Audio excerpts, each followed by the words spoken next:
The Girl in the Mirror is a scary story about a young boy who spends his days sad and lonely until he meets a strange little girl who only appears in the mirror. When I was a child, I spent a lot of time alone. My parents lived in an old house way out in the countryside, and there were no other children my age around. I had a little brother, but he was only a baby at the time, so I couldn't play with him. I was always a little lonely. The old country house where we lived had a lot of small rooms. In the corridor, there was a closet with a sliding door where my father would store his tools. I loved to go in there and play with the tools. It was fun for me at the time. One day, I found an old mirror at the back of the closet. It was an oval shape, and the bronze frame was very ornate. Even though it was quite old and dusty, the glass was very clear and I could see myself perfectly. One time, when I was playing in the closet, I happened to glance at the mirror and saw something that shocked me. In the reflection, I saw a strange girl standing behind me. Frightened, I turned around quickly, but there was nobody there. When I looked back at the mirror, I was confused. The little girl was still there. I guess because I was a child, I wasn't scared of her. I just thought it was strange that she only appeared in the mirror. The little girl had long, dark hair and pale, white skin. Through the mirror, she looked at me and laughed. "Hello," she said with a smile. We started talking to each other. The girl told me to call her Nana. We would talk all the time. My parents must have wondered why I spent so much time in the closet talking to myself, but they never took the mirror away from me. It seemed that Nana-chan was not visible to adults. One day, when I was talking to Nana-chan, I said, "I'm lonely. I wish I had some friends I could play with." "Come over here and play with me," Nana-chan replied. "I can go over there," I asked. "How do I do that?" Nana's face became troubled. Then she lowered her voice. "I don't know," she whispered. "I'll ask." I wondered who she was going to ask, but all I could hear was silence. Somehow I felt like whoever it was, they didn't want me to listen. The next day when I spoke to Nana, she said happily, "I know how you can come over here now. Come on, let's play." I was happy, but I remembered that my parents had always warned me that I had to tell them before I went anywhere. "Okay, but I'll have to ask my mother," I replied. Nana's face became a little troubled again, and she said, "Don't tell anyone about this. We may not be able to meet each other if you tell someone." I stayed silent because I didn't want to disobey my parents. Then Nana-chan said, "So you'll come and play with me tomorrow, okay? Promise?" "Yeah," I replied reluctantly. "I promise." Nana reached out and touched the surface of the mirror with her little finger. "Pinky swear?" she asked with a smile.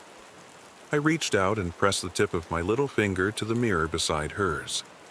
"Pinky swear," I said. I thought I could feel a slight warmth through the glass. That night I didn't sleep very much. I didn't tell my parents about Nana-chan, but as I lay there in the darkness, questions were swirling around in my head. How would I enter into the mirror? What kind of place was it over there? Why wouldn't Nana come over here? If I went over there, how would I come back over here? As I contemplated such things, I grew more and more anxious.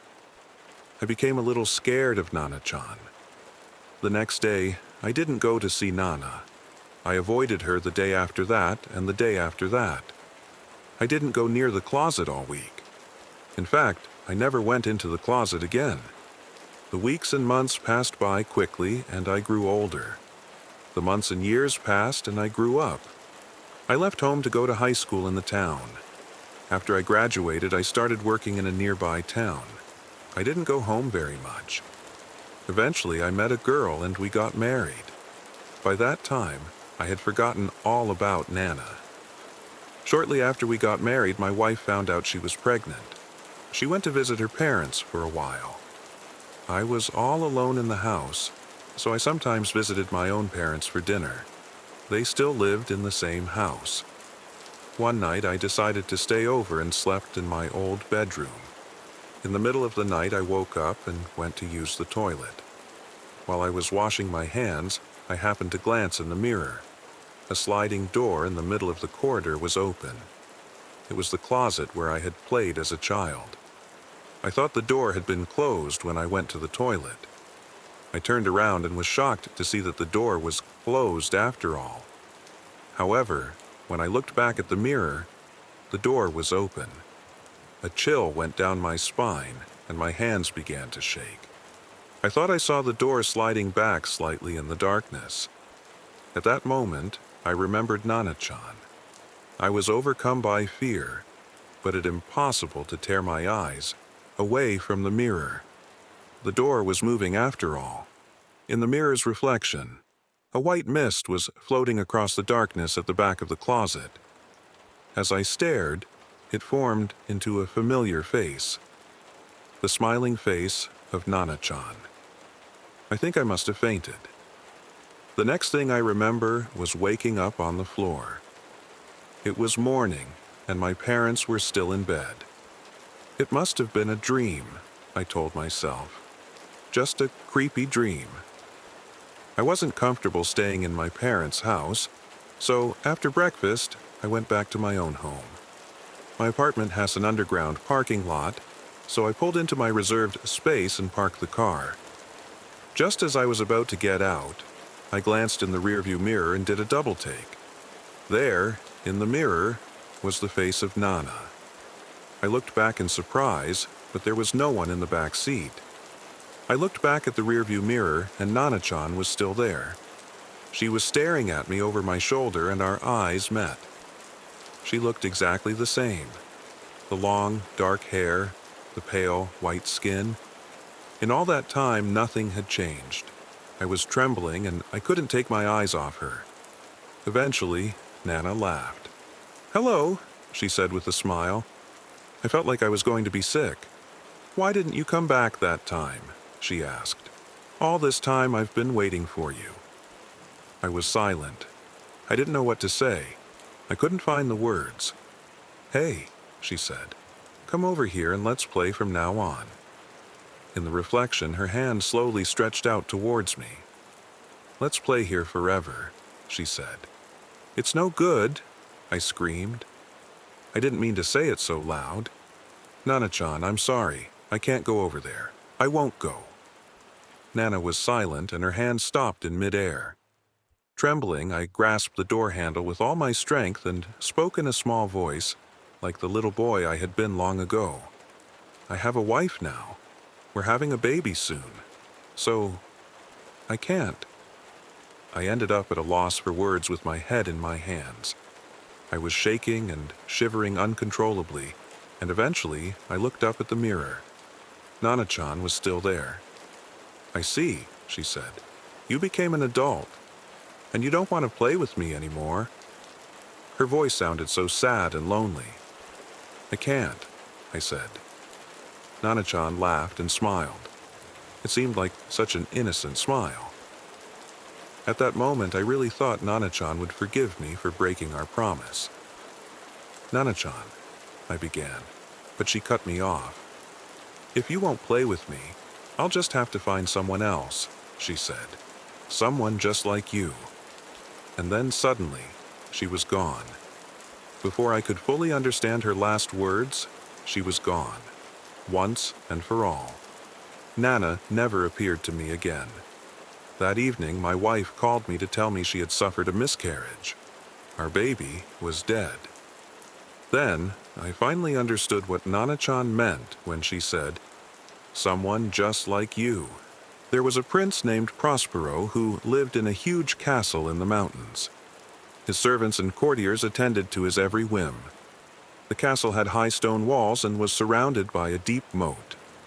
At the entrance, there were giant iron gates and an enormous portcullis over the door. The prince heard rumors that there was a terrible plague sweeping across the land. They called it the Red Death. The disease was highly contagious and whole towns had been wiped out in a single night. Those who were infected suffered from sudden dizziness and sharp pains, and their skin broke out in a red rash. Then, within minutes, blood would start pouring from their eyes, their nose, and their mouth until they collapsed, writhing around in unbearable pain, and died. As the plague drew nearer, the prince invited 100 of his friends to take refuge in his castle and keep him company. He locked the gates, barred the windows, and lowered the portcullis to keep everyone else out. Inside, the prince and his guests laughed and danced and made merry, while outside the walls, the poor people suffered and died as the Red Death raged on. To keep his guests entertained, Prince Prospero decided to hold a masquerade ball. He ordered his servants to redecorate 7 rooms, especially for the ball. The first room was painted blue from floor to ceiling. The second was pink, the third was green, the fourth was orange, the fifth was white, and the sixth was purple. The 7th room was completely black. The walls and ceiling were painted black. The carpet on the floor was black. The curtains that hung from the walls were made of black satin.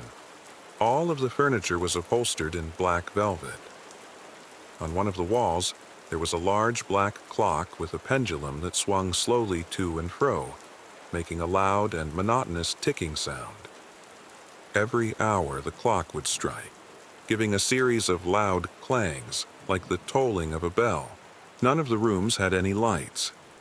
In each room, the only illumination came from a blazing fire in the fireplace that cast flickering shadows across all the walls.